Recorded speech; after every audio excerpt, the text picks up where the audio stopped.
ന്യൂജേഴ്സിയിൽ നിന്ന് മധു കൊട്ടാരക്കര കൂടി ചേരുകയാണ്. മധു, ഗുഡ് മോർണിംഗ്. ഈ ട്രംപ് അടുത്ത ദിവസങ്ങളിൽ പലയിടങ്ങളിലേക്കും യാത്ര ചെയ്യുന്നുണ്ട്, റിപ്പബ്ലിക്കൻ പാർട്ടിയുടെ പരിപാടികളിൽ പങ്കെടുക്കുന്നുണ്ട്. അങ്ങനെ പലയിടങ്ങളിൽ പല സ്റ്റേറ്റ്മെന്റ്സ് അദ്ദേഹം നടത്തുന്നുണ്ട്. അത് പല ടൈം സോണുകളായി പല സമയത്താണ് ലോകത്തേക്ക് എത്തുന്നത്. ഒപ്പം തന്നെ ട്രൂത്ത് സോഷ്യലിലൂടെയും പ്രഖ്യാപനങ്ങൾ നടത്തുന്നുണ്ട്. അപ്പോൾ അതിലൊന്ന്, യുദ്ധം അമേരിക്ക ജയിച്ചു കഴിഞ്ഞു എന്നൊരു പ്രഖ്യാപനം വന്നു.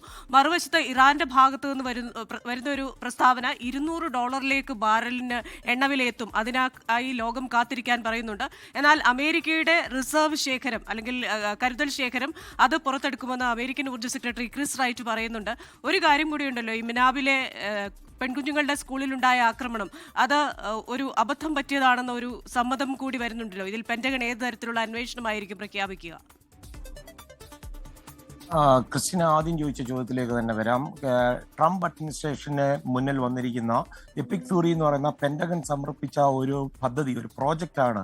അതിൽ കൃത്യമായിട്ട് അതിൻ്റെ ടാർഗറ്റ്, ലക്ഷ്യങ്ങൾ, അതിൻ്റെ സാമ്പത്തിക ഇടപാടുകൾ, ഇത്തരം ഡീറ്റെയിൽ ആയിട്ടുള്ള ഒരു പ്രോജക്റ്റാണ്. അതാണ് ഡൊണാൾഡ് ട്രംപ് സർവ്വ സൈന്യാധിപൻ എന്നുള്ള നിലയിൽ ഒപ്പിട്ടിരിക്കുന്നത്. അതിൻ്റെ ലക്ഷ്യങ്ങൾ എന്തൊക്കെയാണെന്ന് പെന്റഗണാണ് വെളിപ്പെടുത്തേണ്ടത്. അതുകൊണ്ട് തന്നെ അമേരിക്ക ലക്ഷ്യമിട്ട കാര്യങ്ങൾ ഇതിനോടകം കൈവരിച്ചോ ഇല്ലയോ, അല്ലെങ്കിൽ അമേരിക്കയുടെ എക്സിറ്റ് സ്ട്രാറ്റജി എന്താണെന്നൊക്കെ പെന്റഗൺ വെളിപ്പെടുത്തേണ്ടതാണ്. മറ്റതെല്ലാം ഊഹാപോഹങ്ങളാണ്.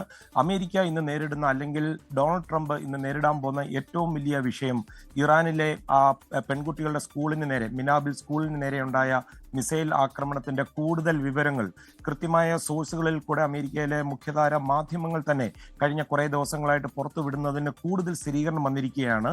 ഇപ്പോൾ വന്നിരിക്കുന്നത് അമേരിക്കയുടെ പക്കലുണ്ടായിരുന്ന കാലാഹരണപ്പെട്ട വിവരങ്ങൾ, അല്ലെങ്കിൽ ഔട്ട്ഡേറ്റഡ് ടാർഗറ്റിംഗ് ഡേറ്റ മൂലമെന്നാണ് വന്നിരിക്കുന്ന റിപ്പോർട്ട്. അതായത് 10 വർഷം മുൻപ് IRGC ഉപയോഗിച്ചിരുന്ന ഒരു കെട്ടിടം, അത് ലക്ഷ്യം വെച്ചാണ് അമേരിക്കൻ സൈന്യം മിസൈൽ തൊടുത്തത്. എന്നാൽ ഈ കേന്ദ്രം വർഷങ്ങൾക്ക് മുമ്പ് തന്നെ അതൊരു പള്ളിക്കൂടമായിട്ട് മാറിയിരുന്നു. ഈ വിവരം അറിയാതെയാണ് അമേരിക്ക ടോമഹോക്ക് മിസൈൽ വിക്ഷേപിച്ചതെന്നുള്ള റിപ്പോർട്ടുകളാണ് വരുന്നത്.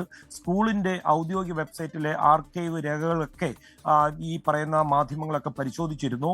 ഈ വിദ്യാലയം ഇറാന്റെ പരമോന്നത നേതാവ് അയത്തുള്ള ഖമേനിയുടെ കീഴിലുള്ള ഇസ്ലാമിക് റവല്യൂഷണറി ഗാർഡ് കോർപ്സിന്റെ ഒരു സൈനിക കേന്ദ്രത്തിന്റെ തൊട്ടടുത്തായിട്ട് സ്ഥിതി ചെയ്യുന്നതാണ് സ്കൂൾ വെബ്സൈറ്റിൽ കാണിച്ചിരുന്നത്.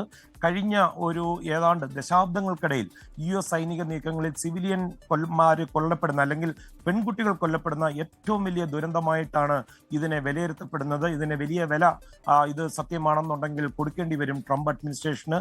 സ്കൂൾ പരിസരത്തുനിന്ന് മിസൈലിന്റെ അവശിഷ്ടങ്ങളൊക്കെ ലഭിച്ചിരുന്നു.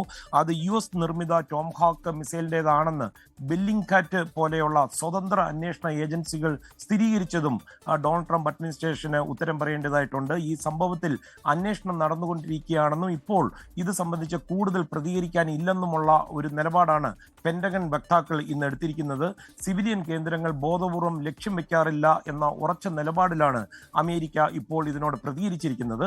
അതേസമയം കൃഷ്ണ, ഐക്യരാഷ്ട്ര സഭയിൽ ന്യൂയോർക്കിൽ ഇറാൻ നടത്തുന്ന ആക്രമണങ്ങളെ അപലപിച്ചുകൊണ്ട് ബഹ്റൈൻ കൊണ്ടുവന്ന പ്രമേയം ഇന്നലെ നമ്മൾ ഇത് റിപ്പോർട്ട് ചെയ്തിരുന്നു. രക്ഷാസമിതി അംഗീകരിച്ചു. ഇറാൻ നടത്തുന്ന ആക്രമണങ്ങൾ അന്താരാഷ്ട്ര നിയമങ്ങളുടെ ലംഘനമാണെന്നും ഇത് ലോക സമാധാനത്തിന് ഭീഷണിയാണെന്നും ഐക്യരാഷ്ട്ര സമിതി വിലയിരുത്തുകയും ചെയ്തിട്ടുണ്ട്. അതേസമയം ഈ പ്രമേയത്തിന് ഒരു ബദൽ പ്രമേയം എന്ന് വേണമെങ്കിൽ പറയാം. മിഡിൽ ഈസ്റ്റിലെ സംഘർഷമൊക്കെ അവസാനിപ്പിക്കുവാൻ റഷ്യ അവതരിപ്പിച്ച പ്രമേയം ഐക്യരാഷ്ട്ര രക്ഷാസമിതി തള്ളിക്കളയുകയും ചെയ്തു. 15-അംഗ സമിതിയിൽ 4 പേർ മാത്രമാണ് അനുകൂലിച്ചത്. ഇറാൻ ഇതിനോട് അതിരൂക്ഷമായ ഭാഷയിൽ പിന്നീട് പ്രതികരിക്കുകയും ചെയ്തിട്ടുണ്ട്. അമേരിക്കയുടെയും ഇസ്രയേലിന്റെയും പങ്ക് ഇത് കൊണ്ടുവരുന്നതിൽ രക്ഷാസമിതി പരാജയപ്പെട്ടു എന്നാണ് ഇറാൻ അംബാസഡർ അമീർ സയ്യിദ് ഇർവാണി പറഞ്ഞത്. ഈ എണ്ണയുമായി ബന്ധപ്പെട്ടാണെങ്കിൽ ഇറാൻ $200 വരെ ബാരലിന് പോകുമെന്ന് പറഞ്ഞിട്ടുണ്ട്. അതേസമയം ലോകരാജ്യങ്ങൾ, പ്രത്യേകിച്ച് G7 രാജ്യങ്ങളൊക്കെ കഴിഞ്ഞ ദിവസങ്ങളിൽ മുൻകൈ എടുത്ത് ഈ റിസർവ് ലുള്ള ഈ എണ്ണ വിപണിയിലേക്ക് എത്തിച്ച് താൽക്കാലികമായി വില പിടിച്ചു നിർത്തുവാനുള്ള ശ്രമങ്ങൾ ഒരു വശത്ത് ആരംഭിച്ചിട്ടുണ്ടെന്നുള്ളത് ഏറെ ശുഭകരമായ ഒരു വാർത്തയുമാണ്.